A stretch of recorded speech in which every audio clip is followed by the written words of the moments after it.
Everyone, welcome to my channel. And आज की अगर वीडियो की बात की जाए तो काफ़ी इंपॉर्टेंट वीडियो रहने वाली, बिकॉज दो इन्फॉर्मेशन रिगार्डिंग आज की वीडियो में बात की जाएगी।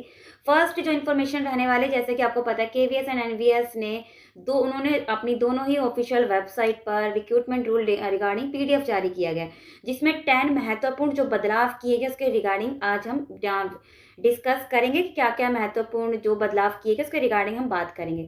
सेकंड जो इन्फॉर्मेशन है कि केवीएस, एनवीएस, सैनिक स्कूल, आरआरबी, एईईएस एंड ईएमआरएस, ये जो 6 हैं जो इनके द्वारा जो teaching and non teaching post पर जो एग्ज़ाम कंडक्ट किए जाते हैं, इसमें एक इन्फॉर्मेशन यहाँ निकल कर ये आ रही है कि इस 6 एग्ज़ाम रहने वाले हैं, बट पैटर्न सिलेबस का आपका एक ही रहने वाला है।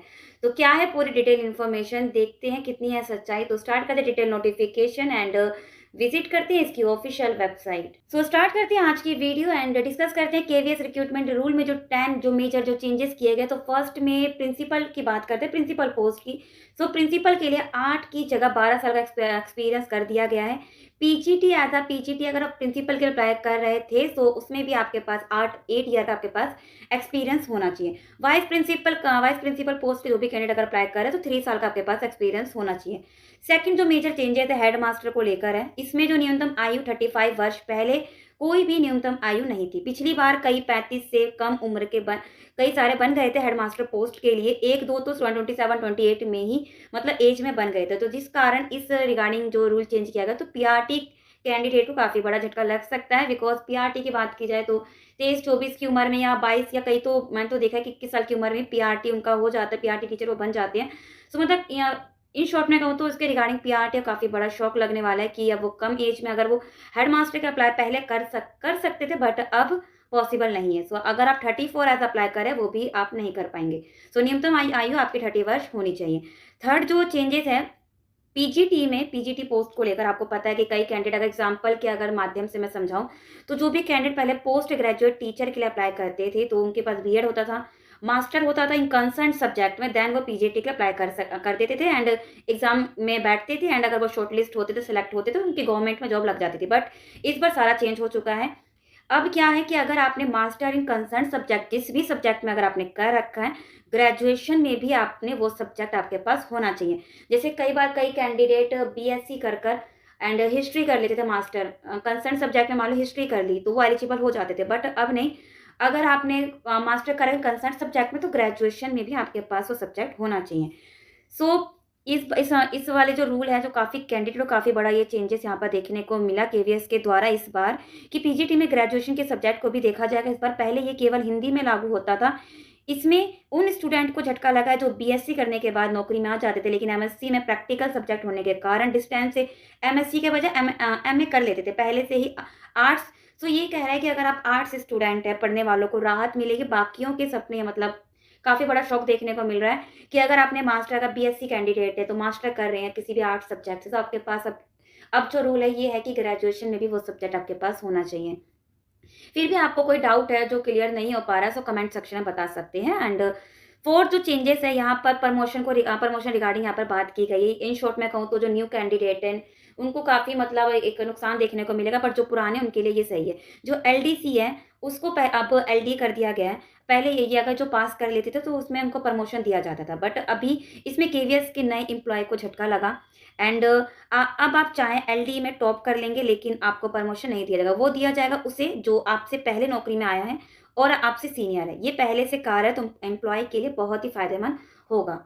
फिफ्थ है केवीएस एम्प्लॉय का एज रिलैक्सेशन कम कर दिया गया। पहले केवीएस एम्प्लॉय के लिए एज बार नहीं था, अब केवल 5 साल का यहाँ एज रिलैक्सेशन आपको देखने को मिलेगा, 5 ईयर का। ये उनके लिए झटका है जो केवीएस को अपनी पढ़ाई पूरी किए बिना ज्वाइन करते हैं, क्योंकि केवीएस केवल 10% को ही आगे पढ़ाई करने का चांस देता है। जहाँ कई नए ज्वाइनी जो होते हैं वहाँ इच्छुक होने के बाद भी उन्हें परमिशन नहीं मिलता, फिर उनकी एज निकल जाती है। सो ये 5 एक चेंज। एंड 6 की बात की जाए तो वाइस प्रिंसिपल के लिए भी अब पीजीटी को 6 साल का एक्सपीरियंस आपके पास होना चाहिए। एंड पीजीटी कंप्यूटर साइंस की अगर बात की जाए तो आपके पास बीएड होना चाहिए। अब विदाउट बीएड आप अप्लाई नहीं कर सकते, अब आपके पास बीएड होना चाहिए। एंड 8 में अगर बात की जाए टीजीटी पीजीटी में केवीएस एम्प्लॉय को प्रमोशन के जो समय 50% वाले रूल में छूट मिलती थी उसे भी हटा लिया गया है। एंड 9 है एचएम जो पोस्ट है पीजीटी टीजीटी है पहले 50% सीट्स एलडीसी में दी जाती थी, उनको भी घटा दिया गया, घटाकर एलडी में 33.3% कर दी गई है। And 10th land last one special educator के लिए नई पोस्ट बनाई गई है, जिसमें टीजीटी स्पेशल की बात की जाए तो 497 था, पीआरटी स्पेशल के लिए 494 पोस्ट शामिल है। सो ये थी 10 इंपॉर्टेंट इन्फॉर्मेशन। फिर भी आपको कोई डाउट है सो आप कमेंट सेक्शन कमेंट करके पूछ सकते हैं। सो ये थी 10 KVS recruitment rule regarding 10 major changes. So अब कवर करते हैं कि सिलेबस से रिगार्डिंग जो एक चेंज और देखने को मिल रहा है। तो नेक्स्ट इन्फॉर्मेशन की बात की जाए तो 3 मार्च 2025 को ये इन्फॉर्मेशन इनके द्वारा ऑफिशियल वेबसाइट पर जारी की गई थी। Government of India ministry of education के द्वारा 6 स्कूलों में एक लेटर जारी किया गया। फर्स्ट अगर बात की जाए तो केवीएस केंद्रीय विद्यालय, नवोदय विद्यालय एंड आपका एटॉमिक एनर्जी एजुकेशन एंड आपका जो सैनिक स्कूल जो होते हैं एंड लास्ट आपका आरआरबी रेलवे बोर्ड। तो यहाँ पर उनको ये बताया गया जितने भी जो स्कूल होते हैं जो रन किए जाते हैं सेंट्रल गवर्नमेंट के द्वारा या एजेंसीज के द्वारा, सो अब यहाँ पर ऑल स्कूल हार्मोनाइजेशन के यहाँ माध्यम से यहाँ पर लागू किया, अभी ये डिस्कस चल रहा है, बस लेटर जारी किया कि सिमिलर अब यहाँ पर रन किया जाएगा। वो आपका एग्जाम पैटर्न हो या सिलेबस हो या अदर रूल हो, टाइमिंग हो, जो भी है वो आपका सिमिलर आपको देखने को मिलेगा। सो यहाँ पर sir ma'am with the reference to subject mention above the undersigned is directed to state that and teacher recruitment for all school run by. तो टीचर रिक्रूटमेंट जितने भी रूल रेगुलेशन है फॉर ऑल स्कूल जितने भी run किए जाते हैं उसमें आपको सिमिलर देखने को मिलेगा। एंड इन्होंने कुछ बुलेटिन यहाँ पर हाईलाइट कर रखा है, सो इसके रिगार्डिंग यहाँ पर चर्चा की जाएगी एंड सिमिलर ही इनको रन किया जाएगा।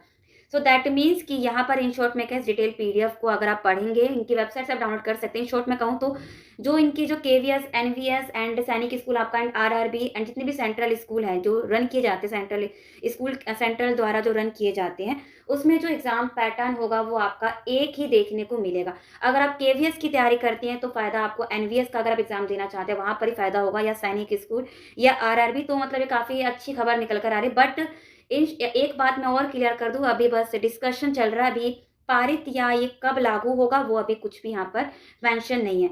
तो जल्द ही लागू हो तो अच्छी बात है, बिकॉज काफ़ी कैंडिडेट के लिए गुड न्यूज़ यहाँ पर देखने को मिलेगा। बिकॉज आप एक एग्जाम की प्रिपरेशन करेंगे तो साइड बाय साइड आप अदर गवर्नमेंट की भी आप प्रिपरेशन कर पाएंगे कि एक सिलेबस रहेगा तो आप अदर भी गवर्नमेंट की प्रिपरेशन एंड एग्जाम आप दे पाएंगे। सो मतलब एक सही चीज़ है कि अगर आप केवीएस की तैयारी करें तो एनवीएस का भी दे पाएंगे, आरआरबी का भी दे पाएंगे एंड एटॉमिक एनर्जी का भी दे पाएंगे। जो भी है अब जल्दी ही पारित हो जाए, जल्दी ही लागू हो जाए। अभी तो डिस्कशन ही चल रहा है, इनके पास भेजा गया है, फिर मीटिंग होगी, देन तब जाके ये लागू होगा जो भी है। सो ये थी आज की डिटेल वीडियो। सो फिर भी कोई डाउट है रिगार्डिंग तो आप कमेंट सेक्शन में कमेंट करके पूछ सकते हैं।